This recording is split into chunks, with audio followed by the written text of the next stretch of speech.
Hi everyone, welcome back to Creatively Crafted Life. This is Melanie. Today we are tackling all things paper, primarily 12 by 12, and most of my cardstock is on this shelf here. Well, I shouldn't say most.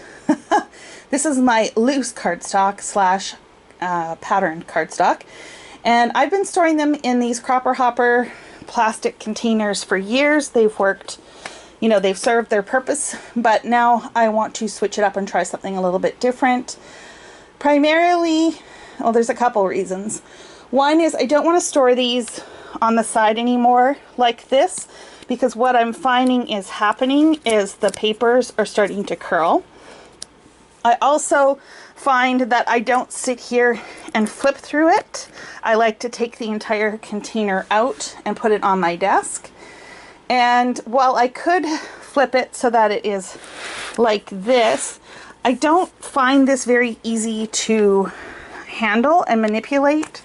And so I'm hoping these new containers that I have purchased will work a little bit better. So what am I going to be using? Let's go over to the table and I will show you. Okay, so what you're looking at is a multi-purpose bin, the small size from the Container Store. These are the dimensions. It is not 12 inches tall. It is 13 inches wide though, which means a piece of cardstock will fit in like this. And what I like about this is this container is a little bit more sturdy than those cropper hopper ones, which are kind of like a fold apart or envelope style, if you want to call it, kind of container. This is a more solid plastic. It's got handles, so I think it's just going to be a little bit more easier to manage. At least that's my intent. These are relatively inexpensive. I want to say they're a couple bucks on sale, so keep your eye out for that. My intent is to revamp this storage, also not just in the way that I'm storing it in, but also the order that I am storing things in. So over the last little while I have changed my method and I have started scrapbooking more from kits, whether it's a full-blown kit or a page kit, and I'll link a video above to an example of what I'm talking about with a page kit. Really, it's a paper kit where I pre-select papers that coordinate with each other and have them readily available. It just speeds up my process and I'm more likely to use them. So that is one component there.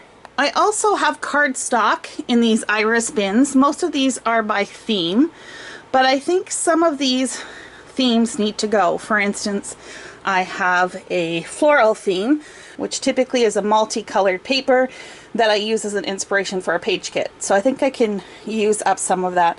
Most of this other stuff will probably stay in here.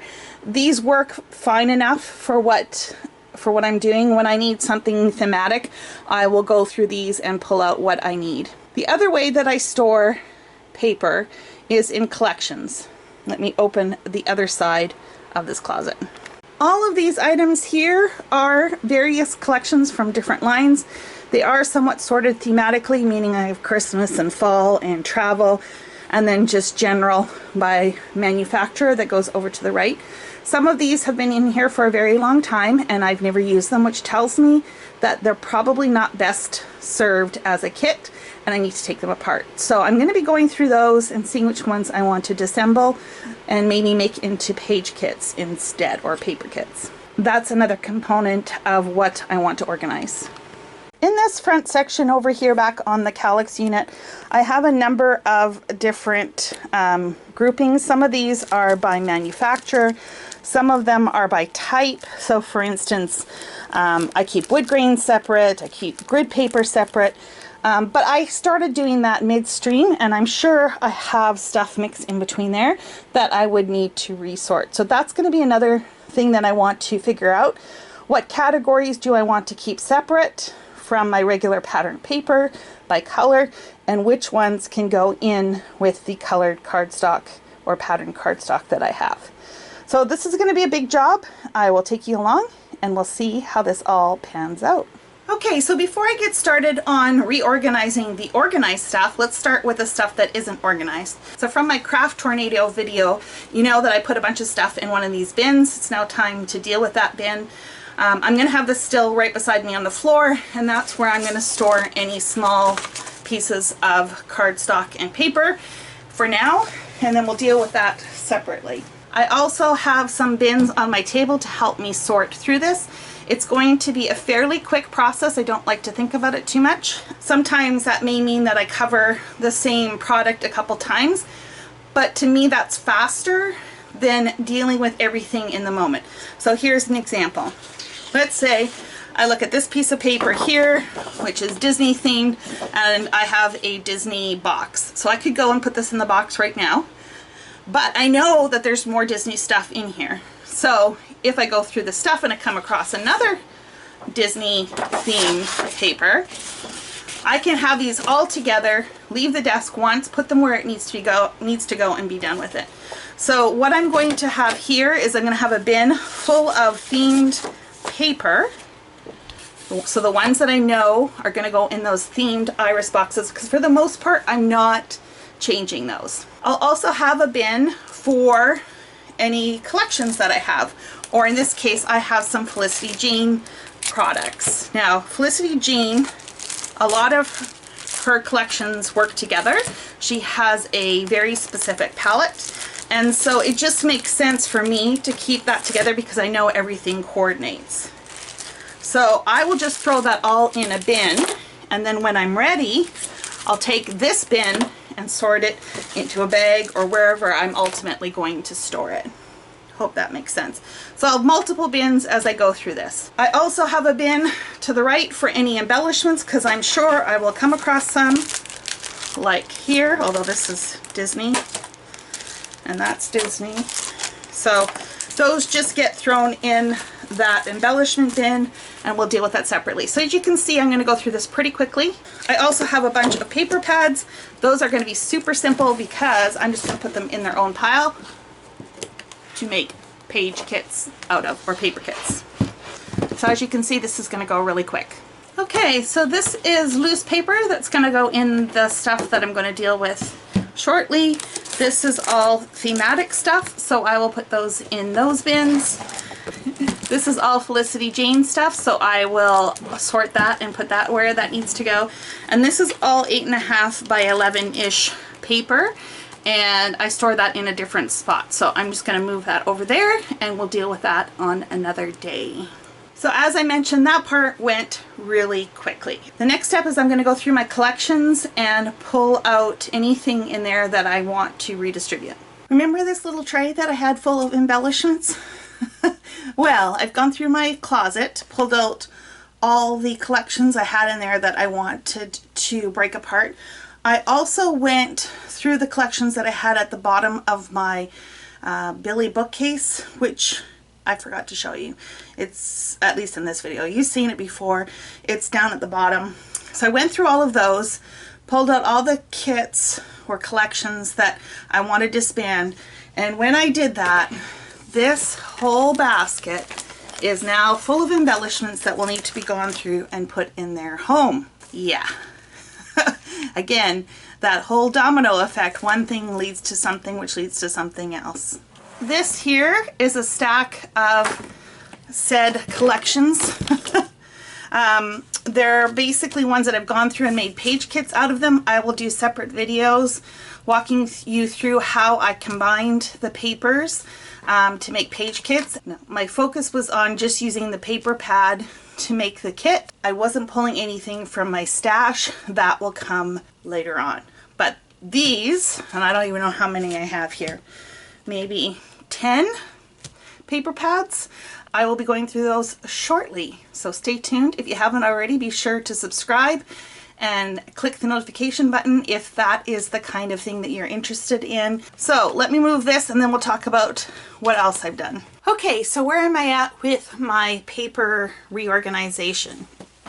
So I showed you before that huge stack of paper pads that were going to be converted into page kits, and if I can lift it, this is the huge stack of paper kits that I created, or page kits that I created. I don't even know how many inches this is. It's ridiculous. It's about 4 inches. And that's not even counting the ones that I've made outside of paper pads. So I have gone through all my collections now, both in the closet and at the bottom of my bookshelf. I have gone through all my iris bins and I have gone through all my paper pads. So the next thing to tackle is the shelf of cardstock. Besides the page kits, which need to find a home, because I think they will fit in the bin that they currently are in. What else is in the bin is going to have to move. I also have a stack of paper in one of these bins, and it's pretty much full of paper that needs to be intermixed into my regular storage. I wanted to talk a little bit more about these bins that I mentioned earlier, and I don't know if I mentioned this, but I did purchase the small, and the reason why I did that was because paper is heavy. This is heavy and it's pretty much full. I wouldn't want to stick too much more in this. So even though the Container Store has bins that are probably like at least 2 to 3 times the size of this, I don't recommend it for paper storage if you're going to be someone who pulls it out and carries it around. It's just going to be too heavy. So that's why I went with the small bins. What I am going to do now, I think, is just take all the bins and directly transfer what I have in the old bins into the new ones so that they've been moved, and then we'll have to go through and get those into some sort of order. So included in this box are a number of leftover bits of collections. So they were only a few pages, not significant amounts, and I felt like I needed to keep them together. But to be honest, I never think to look in here. I'm always going by color or by type. So I'm going to go through this and either make some page kits or throw them in with other things. Like there's some Felicity Jane stuff here that'll go in my big Felicity Jane collection. But everything else will either be page kits or it'll go in the pile to get redistributed amongst my stash. Okay, so let's talk about how my cardstock is currently sorted. So I have them in this Cropper Hopper container. It's roughly the same thickness as the new bins. The only difference is that this goes all the way up and covers the paper. So I guess in theory this could be a little bit more protective than this is going to be. But what I find is that if I have it standing up like this, I can't really see. And if I have it on its side like I did before, I have to have it on its side to easily pull it out. That's what I'm trying to say. These don't fit in the calyx unit either, so if I do have anything that I want to store in there, that's not going to work. And it does have a little hole that you can hold on, but it's not as nice as having 2 handles like this. Anyways, that's partly why I am shifting these out. These are also not very sturdy. They kind of flop and wobble. So I'm hoping these will be a little sturdier. These collapse down. So when I am done with these, I will probably store them just in case these don't work out and I change my mind and want to go back to them because, you know, you never know. Okay, enough talk about the containers. Let's talk about the storage. So typically what I have done in the past is I have a section called patterns. So in this case it's blue patterns, I have pink patterns, red patterns, etc. And I have a whole section of that. And then I have something called miscellaneous blue. This would be like solid cardstock. And then I have cardstock by name. And this is back from the days when I used to be a Stampin' Up! Demonstrator. I don't use the solid cardstock near as much as I used to. I want all my patterned cardstock to be together in fewer containers so that when I am making page kits or just looking for a random design, I don't have to go through as many bins, if that makes sense.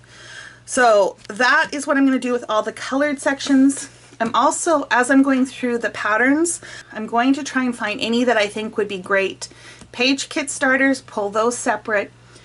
I also will keep any specialty paper separate unless I think it reads more as a solid.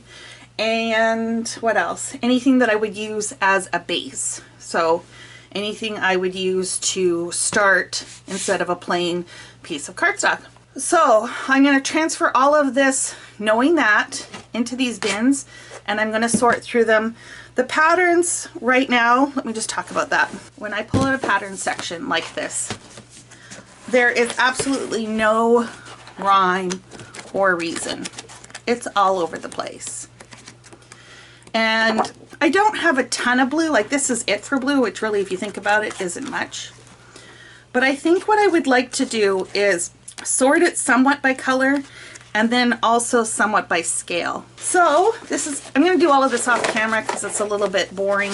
And basically what I will do is come back and show you how this all played out. Okay, that took much longer than I thought it would. So I'm just going to show you how this particular case has turned out, and I apologize for the lighting. It is late in the evening here. So this one here is what I'm calling my backgrounds, and basically I have divided it into a number of different categories. I have fillers, I have kit starters, so really not backgrounds, but the rest are. Then I've got what I've called graphic backgrounds, mixed media, framed, wood grain, brick, line, and grid. And that is it for this particular container. So after the base page container, I then start with all my colored patterned bins, and for the most part I have, I think, 2 bins or 2 colors per bin, and all I have is a divider with the type of color it is, separating them. Besides the dividers, I have organized each section by pattern type. Originally I had thought I would go by color and by scale, but when it came down to it, I found it was just easier to sort by pattern. So pink is probably my largest section, must be the color in the scrapbooking world. And basically what I have at the front are patterns that read more as a solid. Then I go into florals.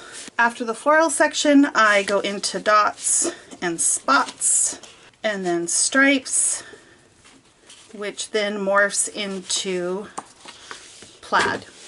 Now I have no illusions that this is going to remain in this order at all.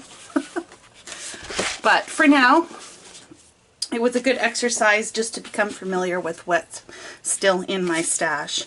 And then I have what I'm calling geometrics.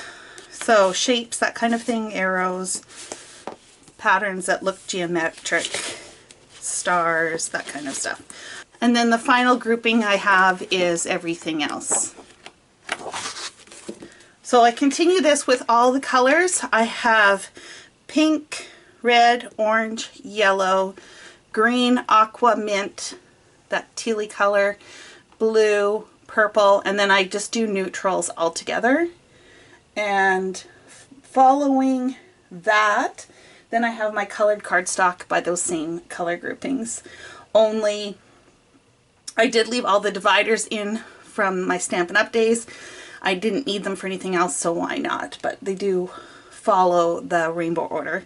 And then the only other thing I don't think I've talked about is specialty paper, so let me pull that one. Okay, so this is my bin of specialty papers. In the front here I have a piece of denim, which I didn't create a tab for, I only have 1 sheet. I have what I call camera. I use these often as embellishments, so for me it just makes sense to have them separated from everything else. Then that moves into foil, and you'll notice here that I have a chipboard piece with the label and then a page protector over top of it, and it's kind of loose, and I just tuck in scraps. So I have different colored foils. I've got pearl foil, I've got silver foil, then we can move into glitters. So gold, pink, red, etc., white or clear. And then I've got some laser cut. So these would be like pre-die cut or silhouette cut files, that kind of thing. And then shimmer, specialty stamping paper, and then at the back I've got resist paper, so if you add like watercolor and stuff to it, you'll see the pattern. And then I have a whole bunch of transparencies and vellum. And I'm going to show you tomorrow in the light the bookshelf to show you how it all turned out, but I have one of these also just for white and black cardstock because I use so much of that. I actually ended up losing a little bit of storage with the way these containers fit. They are slightly tapered at the bottom. I don't know if you could see that. So I did lose a little bit of space, but the ease that these go in and out more than makes up for it. So I'll check back in with you tomorrow and we'll show you what the bookshelf looks like.